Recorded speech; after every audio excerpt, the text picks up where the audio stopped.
I got so much motherfucking design on right now. Break it down, bring it back, make it clap. I got 3 old thoughts, new block, where that day. Bitches on my line, and you know. Assalamualaikum warahmatullahi wabarakatuh. Selamat pagi, siang, sore maupun malam bagi para penonton. Perkenalkan, nama saya Wahidi Syahrudin dengan NPM 2023 14500 149. Perkenalkan, nama saya Noviani, NPM 2023 14 501. Perkenalkan, nama saya Indra Puspasari dengan NPM 2023 14 500 121. Kami kelompok 14 dengan mata kuliah manajemen bisnis akan membahas tentang konsep dan klasifikasi biaya. Berikut video dan penjelasannya. Selamat datang. Selamat pagi semuanya. Di sini perkenalkan, nama saya Novi. Untuk nomor NPM saya 2023 145 00122, di mana saya akan menjelaskan tentang basic cost concept. Basic cost concept ini terkait dengan yang saya akan terangkan ialah kas yang dikorbankan untuk mendapatkan barang, atau juga jasa yang diperkirakan akan membawa manfaat yang akan datang.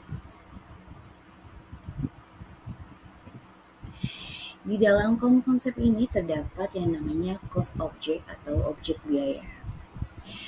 Objek biaya itu di mana biaya yang dapat dikumpulkan dan diukur dalam satuan rupiah dengan aktivitasnya ya, seperti produk, jasa, proyek, pelanggan, pemasok, perek, aktivitas, departemen, dan program. Keberadaan biaya ini sangat penting agar tidak terjadinya atau pencegahan dalam kesalahan dengan pembebanan biaya-biaya yang dapat mengakibatkan kesalahan dalam pengambilan keputusan, sehingga terdapat perbedaan beban dan biaya. Kalau kita dimasukkan dengan beban, di sini beban ini adalah penurunan manfaat ekonomi yang selama suatu periode akuntansi dalam bentuk arus keluar atau berkurangnya aktiva atau terjadinya kewajiban yang mengakibatkan penurunan ekuitas yang tidak menyangkut pembagian kepada penanam modal. Contohnya yaitu beban listrik, beban gaji, dan beban sewa. Yang terdapat biaya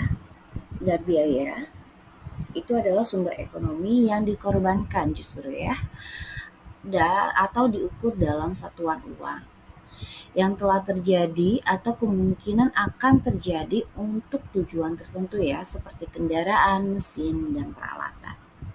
Sehingga terjadilah klasifikasi biaya dengan fungsi biayanya.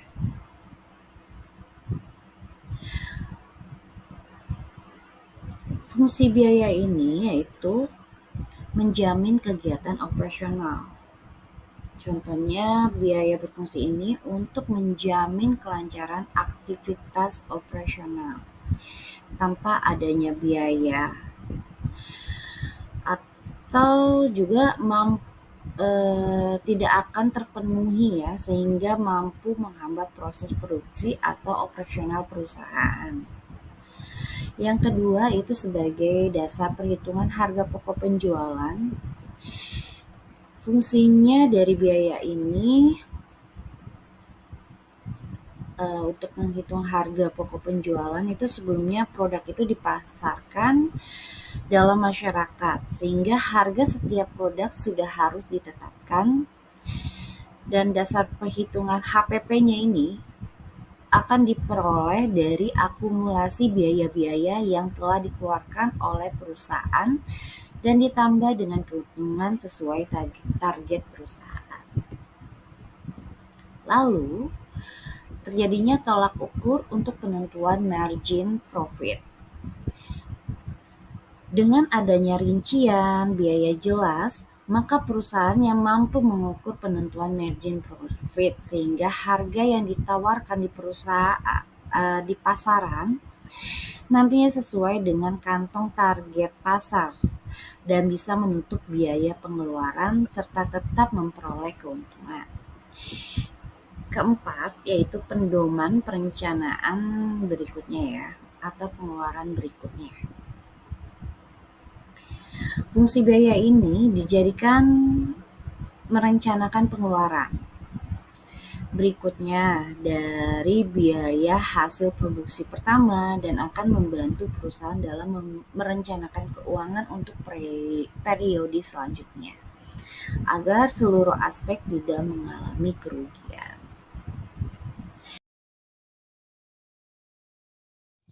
Lalu, klasifikasi biaya berhubungan produk yaitu ada dua macam.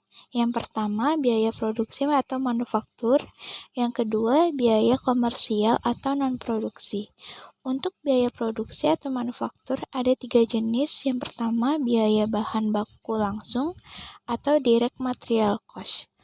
Merupakan biaya yang harus dikeluarkan untuk menyediakan bahan baku suatu produk atau objek lain. Sedangkan bahan baku biaya tidak langsung atau indirect material cost adalah sejumlah biaya yang harus dikeluarkan untuk menyediakan bahan baku untuk proses suatu produk yang merupakan bagian dari produk yang telah diproduksi. Yang kedua, yaitu biaya tenaga kerja langsung merupakan biaya yang harus dikeluarkan untuk menyediakan tenaga kerja yang bertugas memproduksi barang ataupun jasa. Sedangkan biaya tidak langsung ialah biaya-biaya yang harus dikeluarkan untuk menyediakan hal-hal lain selain biaya bahan baku maupun biaya tenaga kerja. Untuk yang ketiga ini ialah biaya overhead pabrik. Adalah biaya yang di luar dari biaya bahan baku dan biaya tenaga kerja langsung. Overhead pabrik ini terdiri dari biaya tenaga kerja, biaya administrasi, dan umum. Yang kedua, biaya komersial atau non-produksi. Ialah biaya yang dikeluarkan atau yang tidak dapat dibebankan pada sebuah produk manufaktur, sehingga dapat biaya pemasaran dan biaya administrasi dan umum.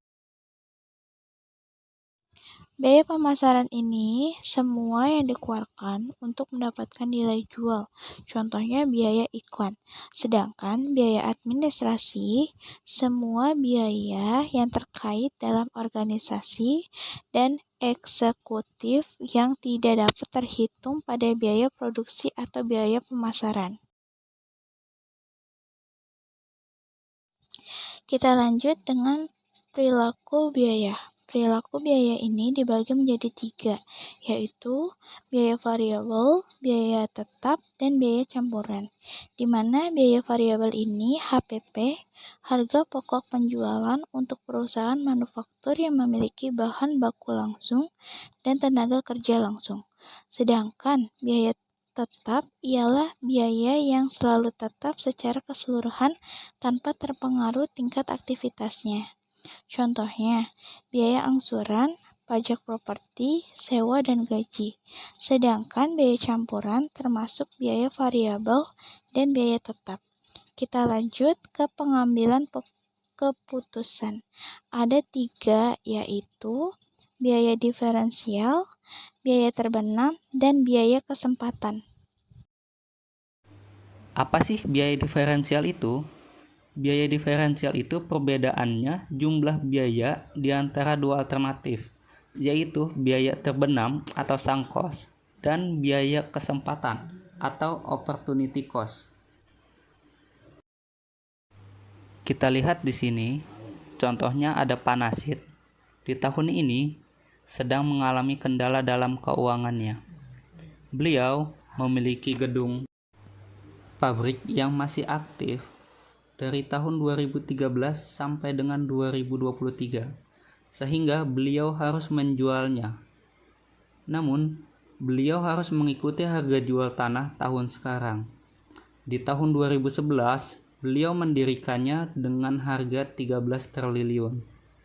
Lalu, kini beliau akan menjualnya seharga 35 triliun. Berapakah diferensial cost-nya? Kita kurangin saja.